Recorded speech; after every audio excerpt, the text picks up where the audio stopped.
Hello students, myself Suman. Welcome to my channel Study with Suman. Dear students, in this video we will read class 7th English course book Honeycomb of NCERT pattern.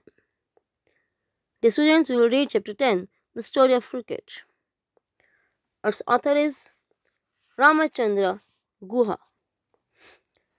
Before we read this chapter, sport is an integral part of a healthy life. It's one way in which we amuse ourselves, compete with each other and stay fit.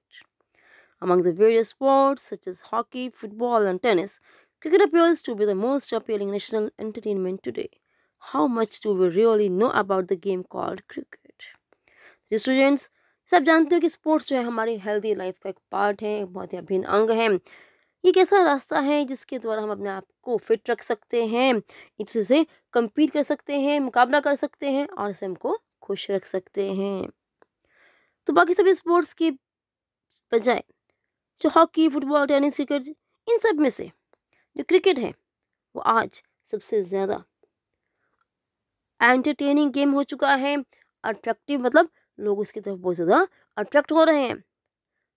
तो हम इस game के बारे में कितना जानते हैं, ये सब बताया गया है इस चैप्टर में। कैसे और कब से क्रिकेट की जो शुरुआत हुई, किस देश से हुई, कब से, किस समय से हुई, किस प्रकार हुई और इसे पहले कैसे खेलते थे और इसके बाद फिर कैसे कैसे कितने समय बाद इसका स्वरूप, इसका स्ट्रक्चर बदलने लगा, कैसे पिच बनी, किस प्रकार अलग अलग इक्विपमेंट्स का यूज़ होने लगा और वो आज का स्वरूप बन चुका था। कैसे बना, इन सब के बारे में जो पूरी स्टोरी है क्रिकेट की, वो हम इस चैप्टर में स्टडी करेंगे। Let's start this chapter. We will read its first part. Cricket. It grew out of the many stick and ball games played in England 500 years ago.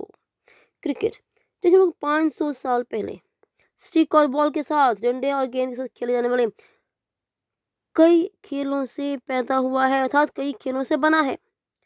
The word bat is an old English word that simply means a stick or club. जिसे हम bat कहते हैं ना, जिससे खेलते हैं, वो क्या है, एक बहुत ही पुराना इंग्लिश वर्ड है जिसका सिंपली मीनिंग क्या है, a stick or a club. By the 17th century, cricket had evolved enough to be recognizable as a distinct game. 17th century तक आते आते क्रिकेट जो था लगभग एक अलग ही जिसकी पहचान बन चुकी थी, एक ऐसा गेम बन चुका था। Till the middle of the 18th century, bats were roughly the same shape as hockey sticks.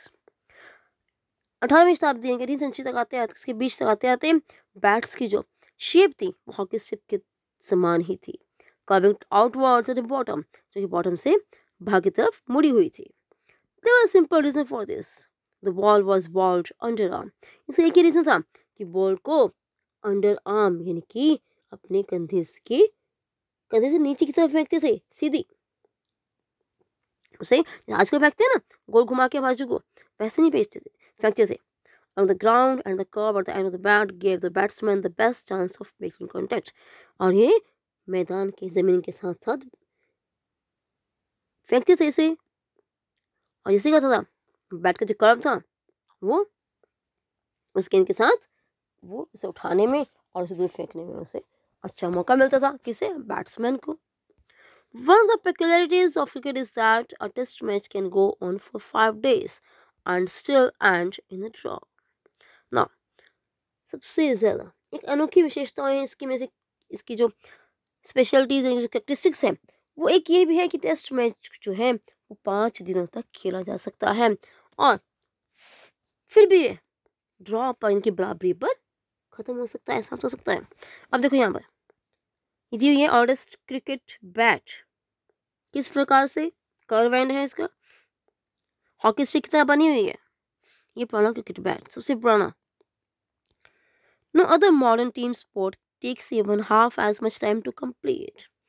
आज कोई भी मॉडर्न खेल जो है पूरा होने में इससे आधा समय भी नहीं लेता। जैसे बाकी स्पोर्ट्स जो खेले जाते हैं उसमें टाइम बहुत कम लगता है in comparison to cricket. Cricket आपको पता है पूरा दिन खेला जा सकता है, 5 days टेस्ट मैच में 20 गेम्स हैं, 50 ओवर्स का मैच है, 1 डे मैच है। तो इस प्रकार अलग अलग टाइप्स के हैं जिसके मैच खेले जा सकते हैं। A football match is generally in an hour and a half. एक फुटबॉल का मैच लगभग 1-1.5 घंटे में क्या होता है, पूरा हो जाता है। Even baseball completes 9 innings in less than half the time that it takes to play a limited overs match। यहाँ तक कि एक बेसबॉल जो होती है, ठीक है, वो भी उसे 9 innings को पूरा करने में एक सीमित ओवर, यानी कि एक सीमित एक लिमिटेड ओवर जो है, जैसे आजकल हम कहते हैं 20-20 मैचेस है, कि लिमिटेड ओवर का जो मैचेस है उससे भी कम समय लगता है। Another curious characteristics of cricket is that the length of the pitch is specified। अब इसकी जो स्पेशल इसकी कैरेक्टरिस्टिक्स है, पेक्युलरिटी है कि इसकी जो लेंथ है किसकी, इसकी पिच की, वो स्पेसिफाइड है, फिक्स है 22 यार्ड्स, बट द साइज और shape of the ground is not. देखिए जिस ग्राउंड में खेला जाता है ना, उसका साइज और शेप कैसा हो ये फिक्स नहीं है। Most other team sports such as hockey and football lay down the dimensions of the playing area। जो कि बाकी जो टीम स्पोर्ट्स है ना, जैसे हॉकी है, फुटबॉल है, उनके जो होते हैं ग्राउंड्स होते हैं ना, उसमें डायमेंशंस होती हैं कि कितनी लेंथ होगी, कितनी इसकी विड्थ होगी, कितने और यहाँ से ऊंचाई होगी, कहाँ कहाँ पर प्लेयर खड़ा होगा, किस यहाँ पर कौन सा प्लेयर खड़ा होगा। ऐसा क्रिकेट में ग्राउंड में ऐसा कुछ डायमेंशंस नहीं होते हैं। Cricket does not, grounds can be oval like the Adyalde oval or nearly circular like the Chepauk in Chennai। अब जिनके मैदान हैं, ग्राउंड हैं, वो एडियल्ड ओवल की तरह अंडाकार भी हो सकते हैं, ओवल शेप में भी हो सकते हैं, या फिर चेन्नई ग्राउंड की तरह कैसे सर्कुलर गोल भी हो सकते हैं। A six at the Melbourne cricket ground needs to be clear much more ground than it does at Firozshah Kotla in Delhi। एक सिक्सर, ठीक है, अब मेलबोर्न के क्रिकेट ग्राउंड में एक सिक्सर मारने के लिए दिल्ली के जो फिरोज शाह कोटला ग्राउंड है उसकी तुलना में कंपैरिजन में ज़्यादा ग्राउंड पार करना पड़ता है। किसको, बॉल को। जब बॉल फेंकी जाती है, बॉल को मारा जाता है, सिक्सर वाला लगता है, तो यानी कि जो उस बॉल की जो दूरी है सिक्स तक पहुंचने की वो ज़्यादा है in comparison to the Firoz Shah Kotla, क्योंकि दोनों का जो ग्राउंड का साइज जो है वो डिफरेंट है। This historical reason behind both this oddities. अब इन दोनों जो डिफरेंसेस हैं इसके पीछे एक हिस्टोरिकल रीजन है। Cricket was the earliest modern team sport to be codified. Cricket को इसके जो मॉडर्न टीम स्पोर्ट के नाम से इसको जो कहा गया था, the first written laws of cricket were drawn up in 1744। इसके बारे में जो भी नियम लिखे गए थे, जो रूल्स लिखे, वो 1744 में लिखे जा चुके थे। दिस स्टेटेड, क्या कहते थे, the principal shall choose from among us the gentleman present 2 umpires who shall absolutely decide all disputes। द प्रिंसिपल्स, जो इसके प्रिंसिपल के जो हेड होंगे वो वहाँ पर जो उपस्थित होंगे, जो वहाँ पर प्रेजेंट होंगे, उन जेंटलमैन में से कोई 2 अंपायर्स चुनेंगे जो वहाँ होने वाले किसी भी झगड़े को, किसी भी डिस्प्यूट को उन्हें सुलझाने का अधिकार होगा। The stumps must be 22 inches high. जो स्टम्प्स हैं वो कितने की होंगी, 22 इंच उनकी जो हाइट होगी, एंड द बेल अक्रॉस दम 6 इंचेस, और उसके ऊपर जो गिल्लियाँ यानी कि बेल होंगी वो 6 इंचेस की होंगी। The ball must be between 5 and 6 ounces। जो बॉल है वो 5 और 6 ounce की होगी, जिसका वजन है, and the 2 sets of stumps 22 yards apart। और 2 स्टम्प्स के बीच की दूरी जो आपस में डिस्टेंस होगा वो 22 yards यानी कि 22 गज का होगा। The world's first cricket club was formed in Hambledon in the 1760s and the Marylebone Cricket Club MCC was founded in 1787। विश्व का सबसे पहला क्रिकेट क्लब हैम्बल्डन में 1760s में, और मेलबोर्न जो क्रिकेट क्लब है वो उसकी जो स्थापना हुई थी 1787 में हुई थी। During the 1760s and 1770s, it became common to pitch the ball through the air rather than roll it along the ground। 1760s और 1770s के बीच में अब ये बात इस बात के कॉमन हो चुका था कि अब जो गेंद है, जो बॉल है, उसे जमीन के साथ साथ नहीं बल्कि हवा में लहरा कर वो फेंकने का जो प्रचलन था, जो कॉमन बात हो चुकी थी। This change gave bowlers options of length receptions through the air। अब इस चेंज से क्या हुआ, बॉलर्स को क्या मिला, अब उन्हें लेंथ भी मिली कि वो कितनी दूरी तक कितनी बॉल फेंक सकते हैं, स्पिन बॉल कर सकते हैं, कैसे बॉल कर सकते हैं, डिसेप्शन थ्रू द एयर, हवा में कैसे बॉल घुमा सकते थे, प्लस इंक्रीज स्पेस, और जो स्पीड थी, पेसिंग की स्पीड वो भी बढ़ चुकी थी। And also open new possibilities for spin and swing, इससे स्पिन और स्विंग के लिए भी नई पॉसिबिलिटीज मिली। On response batsman had to master timing and shot selection, अब इसके जवाब में जो बैट्समैन थे उन्हें अपनी टाइमिंग और उन्हें जो शॉट सिलेक्शन थी उसमें उन्हें स्पेशलिस्ट बनना था, साथ उन्हें उसमें मास्टर होना था, तभी तो वो जैसी भी बॉल आती थी उसे वो फेंकने में सक्षम होते।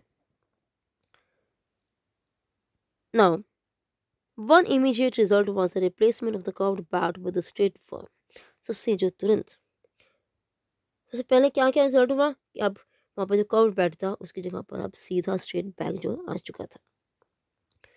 The weight of the ball was limited to between 5.5 to 5.4 ounces. अब जो बॉल का वेट जो था ना वो लगभग 5.5 ounces से लेकर 5 ounces तक हो चुका था। लिमिटेड था वो, and the width of the bat to 4 inches, और बैट जो था वो चौड़ाई जो थी उसकी 4 इंच कर दी गई थी। इन 1774 the first leg before law was published, पहली बार लेग बिफोर जो रूल था वो पब्लिश हुआ 1774 में। Also around this time a third stump became common, अब इसी समय तकरीबन एक थर्ड स्टम्प भी क्या हो गया, उसका भी अब चलना शुरू हो गया, कॉमन हो गया। By 1780 3 days had become the length of a major match, 1780 तक आते आते एक बड़े मैच की जो लंबाई थी, उसका जो टाइम पीरियड था वो 3 दिन कर दिया गया था, हो गया था। And this year also saw the creation of the first 6 seam cricket ball, और इसी साल 6 सिलाइयों वाली जो 6 जो सिलाइयाँ थी उसकी जो स्विचेस थी उस वाली क्रिकेट बॉल भी क्या हुई, बनी, अस्तित्व में आई ना। The pavilion of Marylebone cricket club in 1874, किस प्रकार बना हुआ पूरा पेविलियन, सीढ़ियाँ बनी हुई हैं, बैठने की जगह बनी हुई है। If you look at the games equipment, यदि आप गेम के इक्विपमेंट्स इंस्ट्रूमेंट्स उस पर ध्यान देखते हो, you can see how cricket both change with changing times and it fundamentally remained true to its origins in rural England. तो आप देखते हो कि किस प्रकार की जो क्रिकेट है वो बदलते समय में किस प्रकार उसमें बदलाव आए हैं, चेंजेस आए हैं, और ये फंडामेंटली मौलिक रूप से अपने जिसका जिसका जहाँ ओरिजिन हुआ था ग्रामीण इंग्लैंड में वैसा ही अभी तक रहा है, उसकी तरह चल रहा है अभी तक, वैसे ही बॉलर हैं, वैसे ही बैट्समैन हैं। Cricket's most important tools are all made of natural pre industrial materials, जो क्रिकेट के मोस्ट इंपॉर्टेंट जो टूल्स हैं, इक्विपमेंट्स हैं, वो सभी प्राकृतिक और प्री इंडस्ट्रियल यानी कि इंडस्ट्री यानी कि मशीन में जाने से पहले जो मटेरियल होता है, जो कच्चा माल होता है, उससे बनाए जाते हैं। The bat is made with leather, twine and कॉक, जो बैट है उसे लेदर, ट्वाइन और कॉक से बनाया जाता है। Even today both bat and ball are handmade, आज भी बैट और बॉल जो है वो हैंडमेड है, नॉट इंडस्ट्रियली मैन्युफैक्चर्ड, उन्हें इंडस्ट्रीज में या किसी फैक्ट्रीज में नहीं बनाया जाता। The material of the bat change slightly over time, जो बैट का मटेरियल है वो समय के साथ साथ बदल गया है, उसकी जो मटेरियल है बदलता जा रहा है। Now it consist of 2 pieces, अब इसके 2 भाग होते हैं। The blade which is made out of the wood of the willow tree and the handle which is made out of the cane that become available as European colonist and trading companies establish themselves in Asia. अब जो blade है वो सीधा फटा जो है नीचे की तरफ होता है हिस्सा जो है वो विलो ट्री जो शपथ पेड़ होता है उसकी लकड़ी से बनाया जाता है, और जो उसका हैंडल है वो केन ट्री यानी कि जो बेंत की लकड़ी है उससे बनाया जाता है।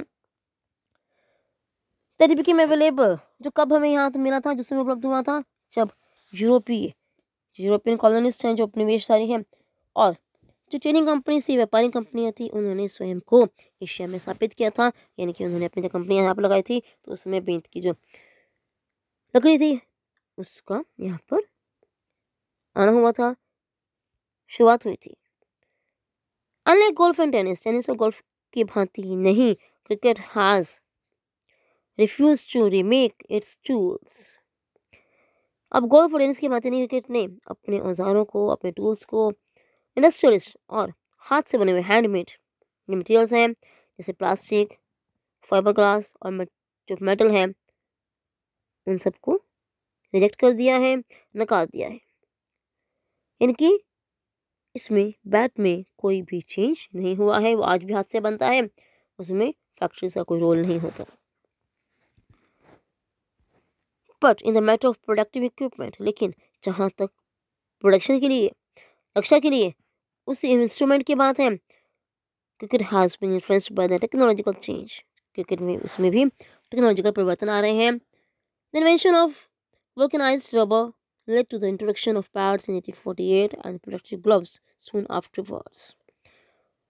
अब जो आर्टिफिशियल जो रबर है उसकी खोज, उसकी जब डिस्कवरी हुई उसके बाद 1848 से पैड्स पहनने का रिवाज चल गया, एंड उसके शीघ्र बाद प्रोटेक्टिव ग्लव्स सून आफ्टरवर्ड उसके बाद आ चुके थे। And the modern game would be unimaginable without helmets made out of metal and synthetic light weight materials. और मेटल यानी कि धातुओं और सिंथेटिक लाइट वेट है, ऐसे मटेरियल से हेलमेट के बिना आज के मॉडर्न खेल की गेम की जो तुलना है, उसकी जो इमेजिनेशन है, ये कल्पना भी नहीं की जा सकती है। So here students, first part ends. I hope all of you have understood it very well. Do like, share and subscribe my channel Study with Suman. Thank you.